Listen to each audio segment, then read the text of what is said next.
So let me have you introduce yourself. Okay, hi, I'm Kathy Nance, and I'm from St. Louis, and I also am the first pagan blogger on St. Louis Post-Dispatch's religion section. The religion blog is called Civil Religion, and it is at stltoday.com. And how did you get into this? Well, I have been a writer and a journalist for more years than I would like to confess, because that would age me. But my background is strictly print. I've been an editor, a reporter, a feature writer. I have done, public relations. I've done business, writing. And I came to a point, as of last spring, where I had been working on some personal essays and some other, long-term projects, but I hadn't had anything published for a long time. And I did some rather serious magic in the spring about I want to get my writing career back, and I started giving caramel lattes to Hermes, which a friend of mine swears is what Hermes likes, and it works. You can feel him show up.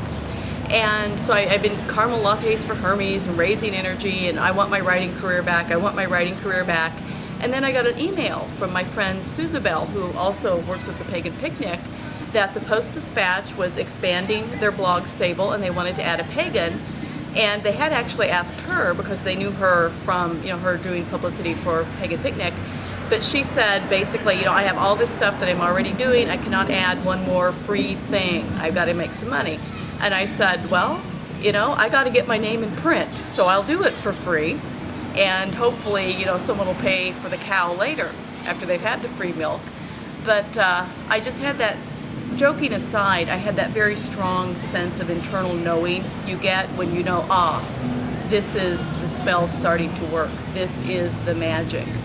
So I sent a brief bio to the Post. I let them know I didn't have anything recent to send them in print, but I did write a sample blog for them. And I didn't hear from them for several months, and I was like, well, either they didn't like it or they're just not doing this anymore. Who knows? So I let it go.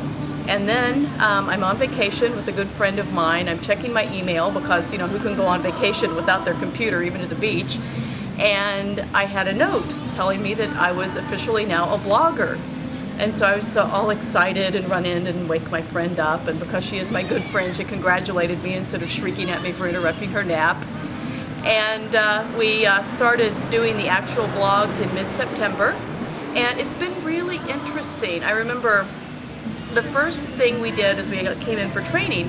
And I felt kind of shy because I had never been, it had been a long time since I'd been to an interfaith gathering as a pagan, so I didn't really know what to expect. And I walk in and the two, fundamentalist Christians are talking to each other, and it turns out the woman who was there as the veteran representative was the very conservative Catholic who has written absolutely nothing I agree with. But she, looked at her list and said, "Oh, you're Kathy Nance." And I said, "Yes." She said, "Well, is that your legal name?" And I'm like, "Well, no, but it's my pen name." And she, introduces me to the others and says, "Oh, she calls herself a pagan," whatever that means. I'm like, "Oh, this is a propitious beginning." So my first blog was actually about, okay, what does it mean when I say I'm a pagan? And it was very difficult to write because it's one thing to know and to feel what you believe and, the unity of all things and the goddess, but to actually have to sit down and explain it to people who are not pagans is extremely difficult. And that has actually been the most difficult thing about this blog, that I'm not writing strictly for an audience of pagans. And so a lot of concepts that we take for granted, I have to really sit back and think, well, how do I explain? For example, in another interview, River Higginbotham mentioned some blogs I did about the Parliament of World Religions. And when Julie Higginbotham, the artist who created the little shakers to give away, was creating it, she very firmly wanted one to go to the Dalai Lama. And we talked about how she put the energy of that intent into the clay and how she works in general when she's creating a religious piece, which she does a lot of, religious objects. And I use that as an example of this is how magic works. You work with intent, you put the energy in. Other people help raise the energy, hopefully. And we just talked a lot about energy and intent and the fact that even though she didn't know the Dalai Lama. We didn't know anyone who knew the Dalai Lama. We knew like one person from San Francisco who met him once at a soup kitchen, but that's hardly, much of a connection. She just had such faith and such strength of intent that this would happen, and son of a gun if it didn't happen. So I used that as an example, and how I hadn't even mentioned it at the first post, although I knew some of that background, because I was observing the part of the dictum of, to know, to will, to dare, and to keep silent. And I got some nice comments on that, and even people who still may not believe in magic understood it as an example of prayer and prayer granted. And I think, well, really, what is a spell but a very energetic prayer and will for something to happen? So it's in that way, it's been rewarding to be able to bring some pagan concepts to people who may not ordinarily encounter them, but it's still sometimes a sticky wicket. Well, I'm sorry, I've talked for a long time. Right? no, that's good. So,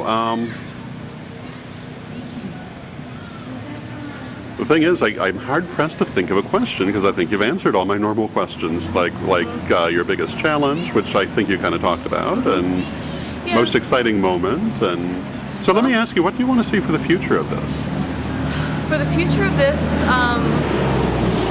I would like very much to continue blogging. I'm working on a blog that will be hosted in another venue, apart from the civil religion, for some other issues I'd like to address that maybe don't directly fit into a spirituality blog in a mainstream publication, like pagan ideas on body image, sexuality, sustainability.